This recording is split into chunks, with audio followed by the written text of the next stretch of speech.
भाइयों राम राम। इस समय बिहार में चुनाव का माहौल बना हुआ है। शायद नवंबर में चुनाव भी होने वाला है। अब बिहार के चुनाव में एकाएक एक नया कैंपेन देखने को मिल रहा है। वो कैंपेन है वोट चोर। राहुल जी वोटर अधिकार यात्रा भी निकाल रहे हैं, पूरे बिहार में भ्रमण कर रहे हैं, लोगों से मिल रहे हैं। और उनका आरोप है कि मोदी जी और बीजेपी वालों ने बिहार में ही नहीं, भारत के बहुत से राज्यों में वोट चोरी किया है।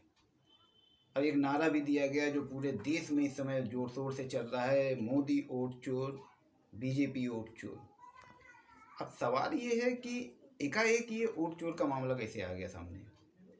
क्योंकि अभी 2024 में जब चुनाव के नतीजे आए थे तो यही विपक्ष वाले गला फाड़ फाड़ के चिल्ला रहे थे, खुशियां मना रहे थे कि मोदी जी ने 400 का टारगेट दिया था और वो अब नीचे गिर के पिछली बार से भी नीचे गिर गए, लोकतंत्र की जीत हो गई, मोदी जी को लोग नापसंद कर रहे हैं।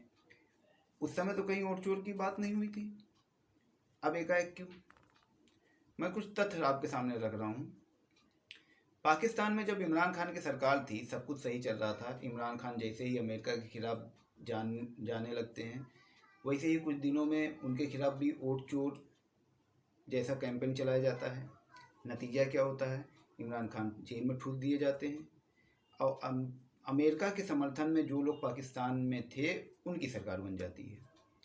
ऐसे ही बांग्लादेश में हुआ। शेख हसीना जी का राज्य सब कुछ सही चल रहा था, जैसे ही वो अमेरिका के खिलाफ हुई वैसे ही उनके खिलाफ भी रॉन्ग वोटिंग की और वोट चोर का कैंपेन चलाया गया। इतना ज़ोर शोर से चलाया गया कि उनको भाग के भारत में ही शरण लेना पड़ा, उनका राजपाट सब चला गया। अब इस समय पिछले कुछ दिनों से देखिए, भारत का रूस से तेल लेने की वजह से अमेरिका भारत से नाराज़ है। भारत को रूस से तेल ना लेने के लिए वो टैरिफ पे टैरिफ लगाया जा रहा है। अब ऐसे में एकाएक बिहार की राजनीति में वोट कैंपेन का ये जो प्रोपेगेंडा देखने को मिल रहा है, ये क्या है? हो सकता है जो मैं सोच रहा हूँ गलत हूँ, लेकिन सोचने वाली बात है। क्योंकि अगर ये विपक्ष का सिर्फ ये हथकंडा है कि इसी बहाने मोदी जी को घेरना है, बीजेपी को घेरना है, उनको बैकफुट पे करना है, तो आप सोचिए अभी तक क्या कर रहे थे। अभी तक वो मोदी जी पे, विपक्ष पे ईवीएम का आरोप लगा रहे थे कि ईवीएम हैक कर दे रहे हैं। उन्होंने टेक्नीशियन कुछ ऐसा उसमें टेक्निकल इशू कर दिया है कि किसी को भी वोट दो जाएगा बीजेपी में। अब अगर आप कुछ देर के लिए मान लेते हैं कि ईवीएम हैक कर रहे थे, क्योंकि ऐसा कुछ है नहीं, क्योंकि इलेक्शन कमीशन ने भी ये सिद्ध कर दिया है, अदालत ने भी लताड़ लगा चुकी है।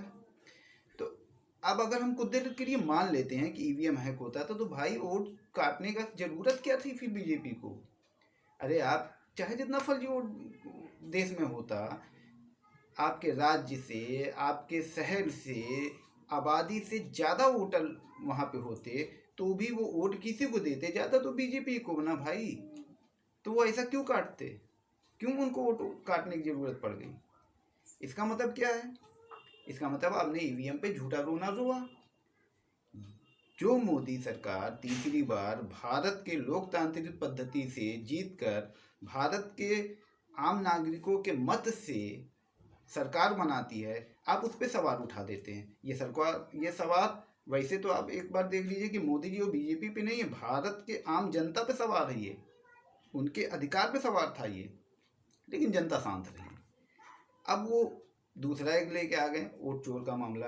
अरे भाई, अगर आपके शहर में 10,000 वोट कट जाए तो 10,000 लोग सड़कों पर उतर जाएंगे कि मैं तो जिंदा हूँ, मेरा वोट कट गया, 2024 में था अब कट गया।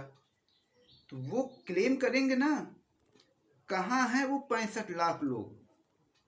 कोई तो सामने आओ भाई।